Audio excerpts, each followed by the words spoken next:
मनुष्य जीवन प्राप्त करने के बाद वैसे तो ये कहते हैं कि किसी भी एकादशी के दिन अन्न ग्रहण नहीं करना चाहिए। एकादशी का व्रत जो है विशेषतः नारायण भगवान को बहुत प्रिय है, और जो जीव एकादशी का व्रत करता है सहज में ही वो भवसागर से पार हो जाता है। इतना प्रिय है नारायण भगवान को एकादशी का व्रत।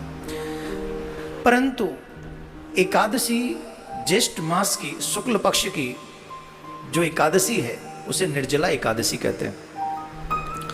निर्जला एकादशी का सबसे बड़ा फल यह है कि जो व्यक्ति 12 महीनों की 24 एकादशी नहीं रख सकते, और अगर वो एक एकादशी का व्रत भी रख लें, वो भी निर्जला।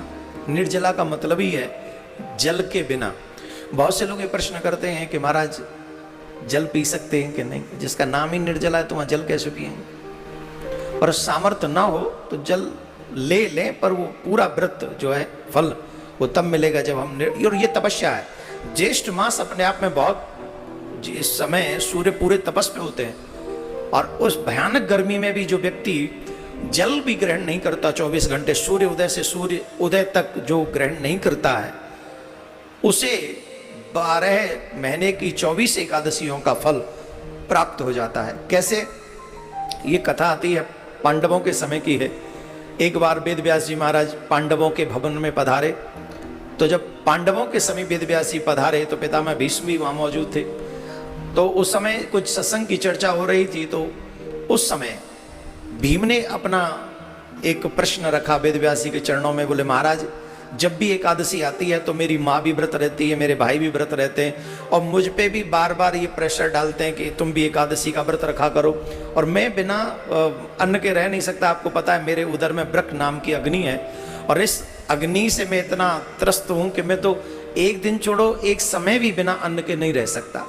इसलिए कोई ऐसा उपाय बता दीजिए कि मैं भी कोई व्रत कर लूँ तो मेरा भी कल्याण हो जाए। आप लोग विश्वास नहीं करेंगे, वेद व्यास जी महाराज ने कहा कि देखो भीम, तुम एक काम करो, ज्येष्ठ मास की शुक्ल पक्ष में की जो निर्जला एकादशी है, तुम उसको बिना जल के उस व्रत को पूरा करो, और सूर्य उदय से सूर्य उदय तक जल ग्रहण मत करना, तो तुम्हें 24 की 24 एकादशियों का फल प्राप्त हो जाएगा।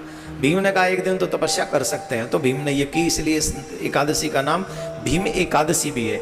एक बात और बता दूं मैं आपको यहाँ पर, जो व्यक्ति निर्जल रहकर निर्जला एकादशी का व्रत करता है, आप कल्पना नहीं कर सकते, मैंने कहीं सुना है इतना बड़ा फल इसको मिलता है, इतना बड़ा फल कि 100 पीढ़ी हमसे पहले जो आए हैं उनका कल्याण कर देती है, और 100 पीढ़ी बाद में जो आएंगी उनका कल्याण हम कर सकते हैं, जो निर्जला एकादशी का व्रत करता हो, लेकिन नियम से।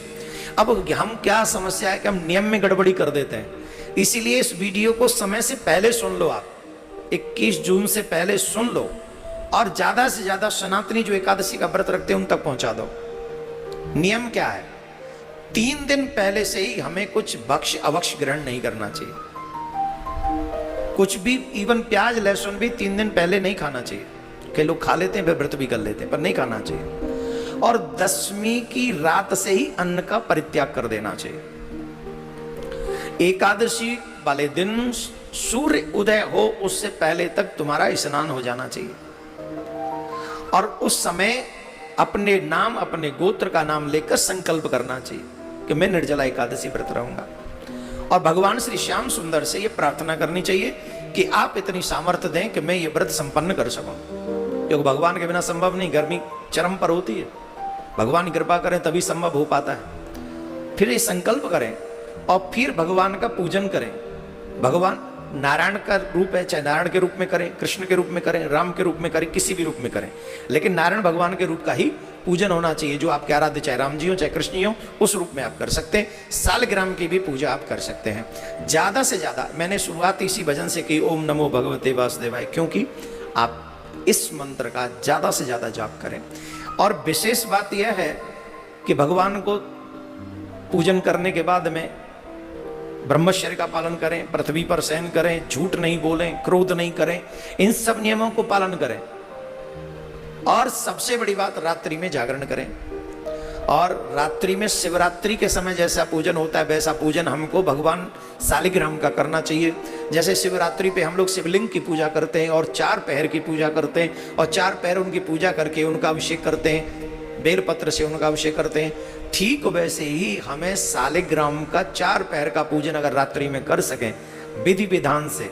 अब वो 4 पहर कैसे हैं? बोले पहला पहर है 8 बजे से 10 बजे के बीच का, दूसरा पहर है 12 बजे से 2 बजे के बीच का, तीसरा है पहला है क्षमा करें पहला है 8 से 10, दूसरा है 10 से 12, तीसरा है 12 से 2 और चौथा है 2 से 4। ये 4 पहर की पूजा आपको ऐसे करनी है कि हर एक पहर में भगवान को तुलसी चढ़ाएं, तुलसी चढ़ाकर चंदन चढ़ाकर भगवान का जितना भी हो सके अभिषेक करें, पंचामृत से अभिषेक करें, हो सके तो जितनी ज्यादा माला आप ओम नमो भगवते वासुदेवाय की जाप कर सकेंगे। अगर विधि विधान से आपने इस निर्जला एकादशी को, इस वाली एकादशी को व्रत आपने कर लिया तो 100 पीढ़ी पहले की और 100 पीढ़ी बाद की 200 पीढ़ियों को तार सकते हो आप अगर कर लें थोड़ा सा अपने ऊप तपस्या का थोड़ा सा स्वरूप अपने आप में करें, तप करें, कर लीजिए, तब तो सब कट जाएंगे पाप, है ना।